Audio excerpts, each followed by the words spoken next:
Mark graduated from nursing school in '80. I graduated in '81, and we got married in '82. He was a very kind-hearted person,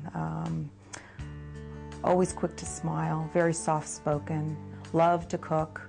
He was the chef of the family. He also loved spending a lot of time, with the kids, fishing or taking hikes in the woods or day trips. First time I contacted Patrick was December of 2002. I had some problems with my current homeowner's insurance. He contacted me right away. He came over. It was during actually a snowstorm. After freezing to death and measuring their house, which is required, and photoing it, Kathy took pity on me and asked me into the home. We ended our first visit that night establishing a life insurance need for each of them, and I committed at the end of that first visit to craft a plan consistent with their budget. Mark was definitely hesitant. To him, I believe he didn't see life insurance as something on a high priority list, as many of us don't. It was a very telling moment when I delivered those contracts, because Kathy leaned forward to Mark and she grabbed him on the knee and she leaned across the desk and said, "That's fine. We'll take it just like we did it. It's exactly what we need, and we'll find a way to make it work in the budget." Policies were delivered, I believe it was mid-March or so, and by the end of March 29th actually, Mark called me up at work that evening. He was in excruciating pain, so I took him up to the emergency room, actually the hospital where he worked, and he was admitted right away. By April 8th, he was diagnosed with a cancer. It was pancreatic cancer. It had already metastasized to the liver.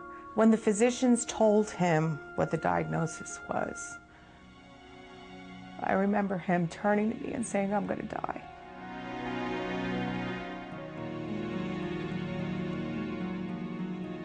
I called Patrick, I think it was a few days later, after we heard the news. I knew immediately that something was very wrong. I talked to Kathy and assured her that we would be here throughout this process with her, and we would hope for the best. Despite an aggressive treatment regimen, about 6 weeks later, Mark did pass away.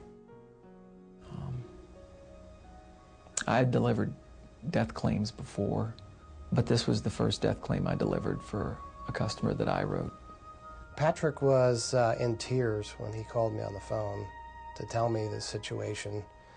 And at that point, I really told him, you should feel elated because you have changed their future. You have cemented their future. You're able to deliver on their dreams, which is what the promise of life insurance is.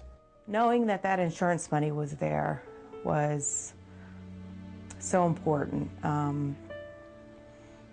I knew that I could be home with the kids, that I could grieve. If we didn't have life insurance, I'd probably have to get a job and go to college later in my life, because we wouldn't have the money right now. We would not have had our house, we would have had to sell, we would have had not the life we're living now, it would have been a lot worse and harder. I look back now thinking, boy, there must have been somebody looking out for us, because just the timing of everything was so important. I never had even thought about obtaining more life insurance. It's just not something that you normally think about. It's nice having an agent that's in your community. It's somebody that you can rely on when things like this happen, and you know that they're going to be there to respond.